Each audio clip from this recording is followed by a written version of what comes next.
டேய் இந்த பக்கம் தான் வருவான்னு சொன்னாங்க. ஆமாண்டா, இந்த பக்கம் தான் வருவான்.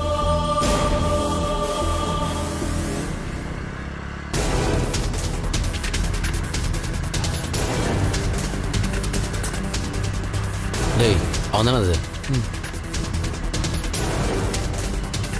ஆமாண்டா.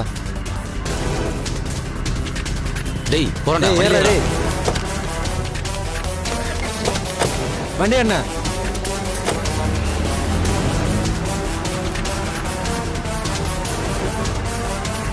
பாஸ்டா போனே.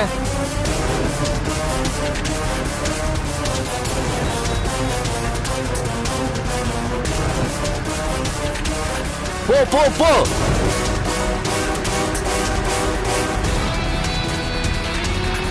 போன முன்னாடி.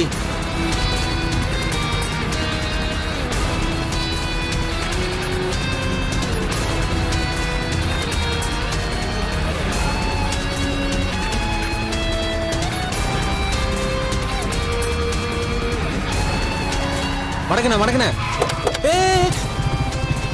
யாரா நீங்க? டேய் என்னடா வேணும்? சந்தோஷ். ஆமா. ஏறா. யாரா நீங்க? எதுக்கு ஏற சொல்றீங்க? ஏய் வாயை மூடுடா. டேய் ஏய் தூக்குடா.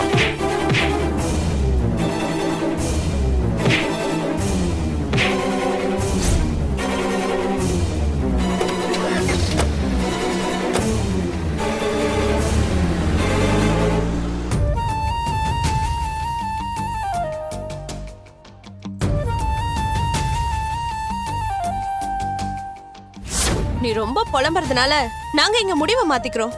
அவ மேல கொடுத்த கம்ப்ளைண்ட்டை நாங்க வாபஸ் வாங்கிக்கிறோம். கல்பனாவை கல்யாணம் பண்ணிக்க நீ சம்மதம் சொல்லணும்.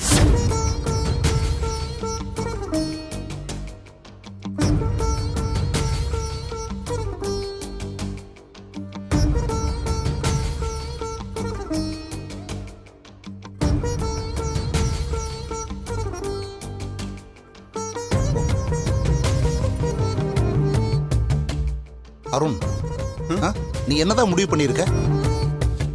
என்ன பண்றது ஏது பண்றதுன்னு எனக்கு ஒண்ணுமே புரியல மாமா. எனக்கு அப்படியே பைத்தியம் பிடிக்கிற மாதிரி இருக்கு.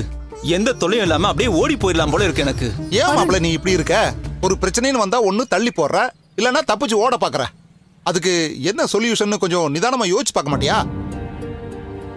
இங்க பாரு அருண், உன்னை கொலை பண்ண முயற்சி பண்ணான்னு அநியாயமா ரஞ்சிதா மேல பழி விழுந்திருக்கு. அவளை எப்படி இதுல இருந்து நீ காப்பாத்த போற? எனக்கு ஒண்ணுமே புரியல அத்தை. ரஞ்சிதா தேவையில்லாத ஒரு வேலையை பண்ணி பெரிய சிக்கல போய் மாட்டிக்கிட்டா. நடந்த விஷயம் எல்லாமே அவளுக்கு எதிரா இருக்கு. எனக்கு என்ன பண்றதுன்னு ஒண்ணுமே புரியவே மாட்டேங்குது. அருண், நீ கொலை கேஸ்ல மாட்டி ஜெயில இருந்தப்போ சாட்சி ஆதாரம் எல்லாமே உனக்கு எதிரா இருந்துச்சு. அதெல்லாம் உடைச்சு உன்னை வெளியே கொண்டு வரதுக்காக ரஞ்சிதா எவ்வளவுலாம் போராடினா தெரியுமா? கல்பனா நடந்த உண்மையை சொன்னதுனால மொத்த பேரையும் அவ தட்டிட்டு போயிட்டா. ரஞ்சிதா உனக்காக பட்ட கஷ்டம் யாருக்குமே தெரியாம போயிடுச்சு.